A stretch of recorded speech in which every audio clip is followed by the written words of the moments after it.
The Arkham trilogy of Batmans, developed by Rocksteady, was so well received that it made the superhero video games great again, and arguably inspired titles like Insomniac's Spider-Man to make their own version of an open world with a lot of activities to do and overly active and arcadey combat that is fast, responsive, and always rewarding perfect execution of every move, hit, and evasion.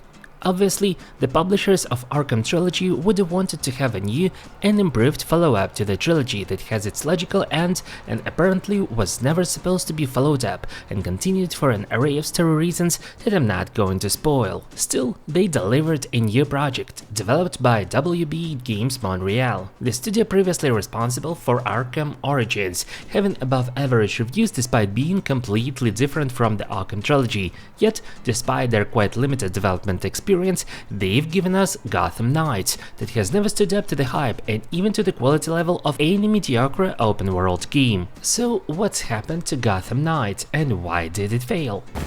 This wasn't what I signed up for! The game was announced in 2020 as a completely new project that is not related to the trilogy and that follows its own story and its own lore choices different from Rocksteady's games. What is notable, initially it was set to be released on both the upcoming consoles and the ones from previous generation. Sadly, it took almost 2 years for the WB Montreal to understand that they won't need the previous gen versions or they weren't capable of doing them technically. I kinda hate this approach of announcing something to be had on all major consoles and eventually saying otherwise. This means that they either were not capable of coherent planning and organization to deliver the PS4 and Xbox One versions, or they were straight up lying about them in the first place. So people waiting to play this game on those consoles were obviously dissatisfied with those statements, especially taking into account that the game is developed on Unreal Engine 4. Although, truth be told, for a lot of players it was a moment of relief because they assumed that the power of PS5 and Xbox Series consoles was more than sufficient to provide the best working and looking game it could possibly be, because objectively even Series S is more powerful than PS4. And right after that news, the devs blessed us all with another banger, telling that the console version would have only 30 FPS mode, without any performance mode allowing for higher frame rates. The executive producer of the project has specifically stated that due to the types of features we have in our game, like providing a fully untethered co-op experience in our highly detailed open world, it is not as straightforward as lowering the resolution and getting a higher frames per second. For this reason, our game does not have a performance quality toggle option and will run at 30 FPS on consoles. Needless reminder that I am not a developer, but I know an Unreal Engine game that runs 60 FPS on consoles, despite having a lot of co-op interactions, graphical details and multiple actions per second. But yeah, Fortnite is different, right? So announcement that was partially untrue, the delays for release and eventual 30 FPS mode on consoles were not the best foundation for the game's start, but it sold quite decently despite all that, reaching even the top charts in some regions. Eventually, similar to Saints Row Remake, it was given away for free by Epic Games, so it's time to play this masterpiece by ourselves. I'm proud of you, Dick. Right now, it seems to work decently on PC, despite looking a lot worse than Arkham Asylum, not even mentioning Arkham City and Knight.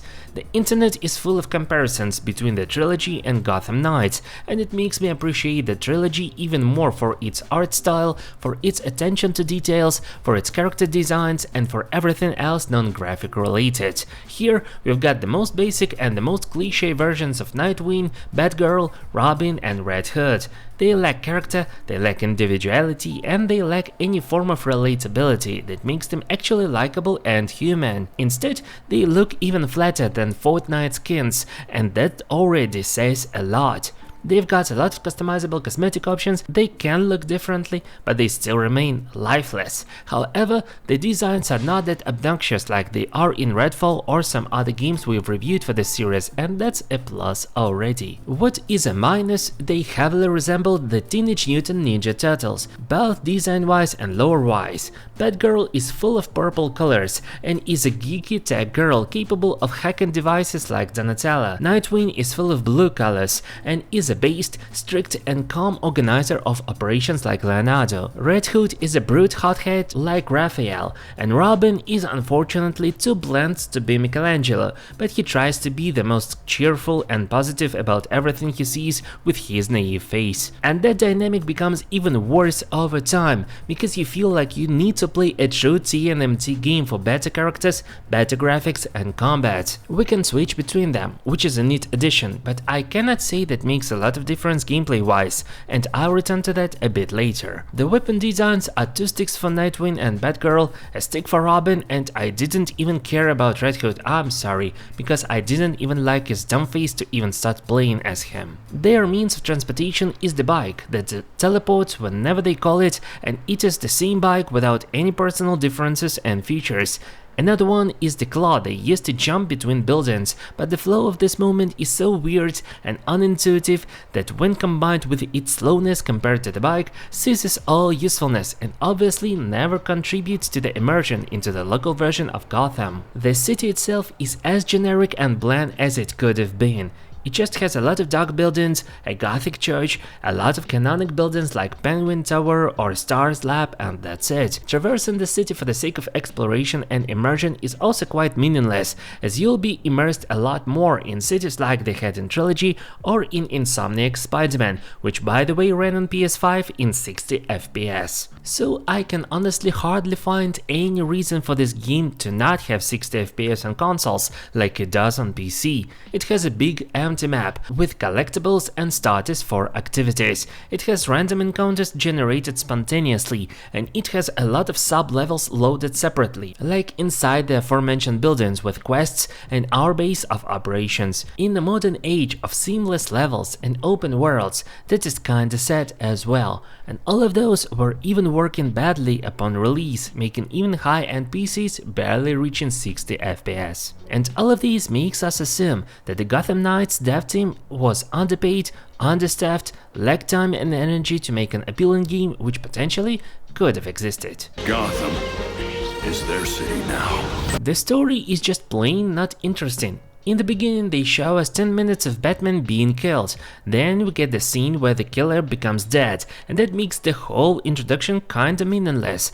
Our team is responsible for restoring order in Gotham and uncover its new threats and challenges, and they do this by doing little quests, gathering little clues about the criminal activity and reach formerly notable criminals like Harley Quinn, Mr. Freeze, Penguin and many others. To be honest, it was never interesting because the story itself is a cliché, and because the voice acting makes it even less engaging.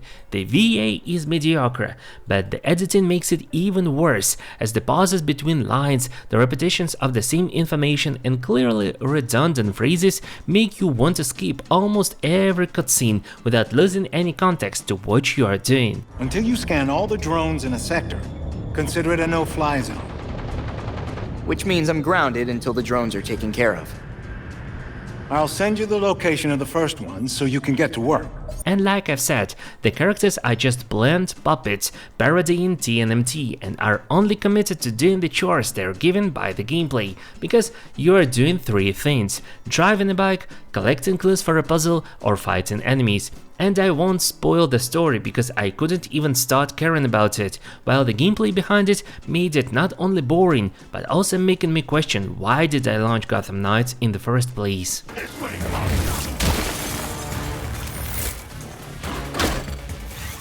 Driving is floaty and never immersive, even regardless of the character driving, making you understand that you just test a basic driving mechanic in engine capable of just moving us from point A to point B. The clue solving is okay, but not even comparable to the Arkham trilogy. Instead of doing some complex research in the field, we've got to collect the clues manually and manually connect them. The lore reason is that we do not have access to Batman's technology, but even that manual labor could have been a lot more interesting than clicking screen in 3 different places until you reach a correct solution. The combat is floaty and non-responsive, which is a shame, as superhero games are directly centered around the combat. The characters seem to get always drawn into the enemies like they're attached by the invisible lines, making it harder to flank them or get behind them. Instead, you just click the attack button and sometimes evade.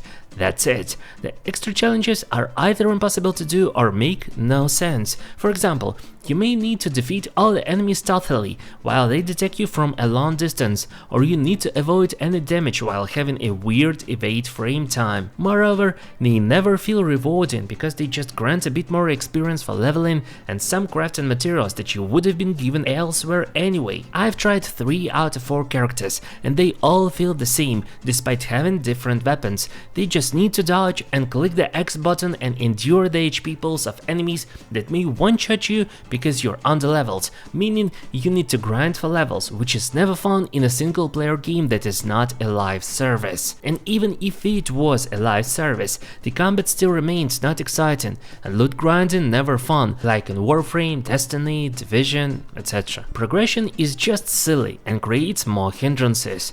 Every mission needs to be started at the team's base, performing the main mission and if you want to, some side activities and then returning back, because you need to level up, craft new items and replenish HP potions at the base. This loop is not logical for an open world game and once again more logical for a live service game. And it seems like it was planned as a co-op live service with battle passes and progression, with doing minor quests for cosmetics, but the combat was never worth it and the story was so distracting from it that it made even less sense. Understanding what are we playing, a lottery action game, an RPG with builds, a stealth puzzler, or something else.